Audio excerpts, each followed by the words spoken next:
संचालकाकडून प्राथमिक आश्रमशाळा वडगुरीच्या बाबतीत अनेक अनियमितता आणि गैरप्रकार झाल्याचे मी लेखी निवेदन देऊन कळवलेले आहे.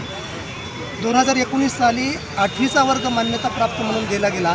त्या वर्गामध्ये 54 विद्यार्थी दाखवले. त्यापैकी 40 विद्यार्थी सजीव सृष्टीत नसताना दाखवून त्यांना परिपोषण दिलेलं आहे. वारंवार या कार्यालयाला आणि मंत्री कार्यालयापर्यंत निवेदन देऊन सुद्धा अद्यापपर्यंत कार्यवाही झालेली नाही. सदर वर्गाला मंजुरी मिळून त्याला परिपोषण दिलेलं आहे. त्याचबरोबर आता 9वी 10वीचे वर्ग दिले. 10वीचा वर्ग 2022ला मिळतो. 2025-26पर्यंत फक्त तिथं पटनोंदणी केली जाते आणि 10वीच्या वर्गाला एकूण 40 विद्यार्थी असले तर परीक्षेला बसणारी विद्यार्थ्यांची संख्या 7-8 असली तर पास होणारी संख्या 2 असते. मग बाकीचे 34-35 विद्यार्थी जातात कुठं? 40 विद्यार्थी पट नोंदले जातात आणि मात्र उपस्थिती मात्र 5 ते 6 विद्यार्थ्यांची दाखवली जाते.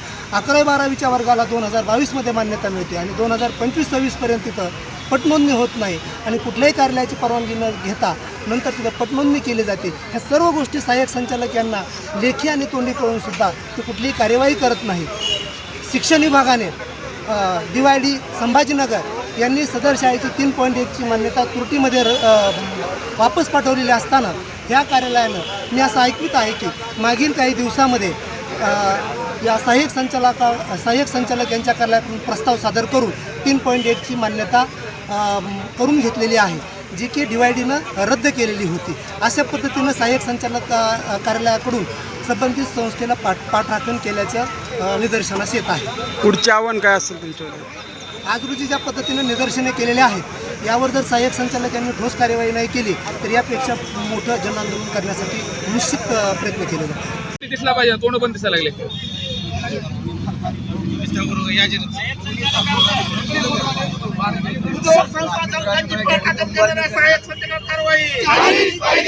भ्रष्ट संस्थाचालकांची पाठराखण करणाऱ्या सहाय्यक संचालकांवर कारवाई. संस्थाचालकांवर कारवाई. सहाय्यक संचालक क्षीरसागरचं करायचं काय? सहाय्यक संचालक क्षीरसागरचं करायचं काय? कर्मचाऱ्यांना न्याय. कर्मचाऱ्यांना न्याय. श्रीनाथ गीते नावाचा कराडच्या केज तालुक्यामध्ये ऊसतोड कामगाराची आश्रमशाळा आहे. तिथल्या कर्मचाऱ्याची त्यांनी स्वतः सुसाईड केलं. नेहरूनगरमध्ये त्याची अनुकंपावर नोकरी त्याला देण्यात आली. खरं पाहिलं तर ऊसतोड कामगाराच्या आश्रमशाळेच्या कर्मचाऱ्यांना इतर आश्रमशाळेमध्ये अनुकंपा धर्तीवर नोकरी नाही द्यायला पाहिजे होती. ते नियमबाह्य पद्धतीने संस्थाचालकांनी आणि अधिकाऱ्यांनी मिळून षडयंत्र केलं आणि त्यामुळे त्या कर्मचाऱ्याचा नाहक श्रीनाथ गीतेचा बळी गेला. त्याचा गेला तर गेला, पण यापूर्वी त्याचे वडील त्या शाळेमध्ये शिक्षक होते. त्यांनीसुद्धा आत्महत्या केलेली. आत्महत्या करण्यापर्यंत आता आश्रमशाळेचे कर्मचारी बेतलेले आहेत. कारण संस्था चालकांनी सरळ नॉन टीचिंगचे जे लोक असतात शिक्षकेतर कर्मचारी हे घरकामाला किंवा शेतात कामाला लावतात. त्याच्यामुळे कर्मचारीमध्ये प्रचंड असंतोष आहे आणि कर्मचारी दबावापोटी आहेत. त्याच्यामुळे परिस्थिती अशी निर्माण झालेली आहे. विद्यार्थी हा केंद्रबिंदू म्हणून ज्या आश्रमशाळा हेतून काढल्या त्या कर्मचारीच सुरक्षित असल्यामुळे विद्यार्थ्यांचं भविष्यसुद्धा धोक्यामध्ये निर्माण झालेले आहे. आमची मागणी एवढीच आहे, कर्मचाऱ्यांना सुरक्षितता मिळाली पाहिजे, विद्यार्थ्यांचं भविष्य शैक्षणिक उज्ज्वल झालं पाहिजे आणि आश्रमशाळा हे शासन निकषाप्रमाणे चालल्या पाहिजे. याच्यासाठी आमची प्रमुख मागणी आहे. शिक्षणाचं बाजारीकरण. शिक्षणाचं बाजारीकरण. शिक्षकांचा सन्मान. शिक्षकांचा सन्मान. भ्रष्ट अधिकाऱ्यांचा. भ्रष्ट अधिकाऱ्यांचा.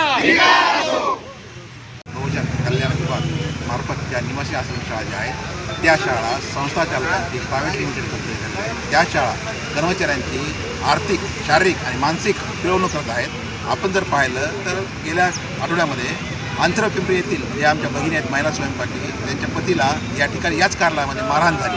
का तर त्यांना शाळेव्यतिरिक्त रानातली इतर काम सांगितली, त्याला त्यांनी नकार दिला होता. दुसरी गोष्ट, पाटोदा तालुक्यातील वडझरी येथील धनंजय सानप आणि त्याचे सहकारी यांनी वारंवार गेल्या कित्येक वर्षापासून जो भ्रष्टाचार जो आहे संस्थाचालकांचा त्याविषयी तक्रारी केली आहे.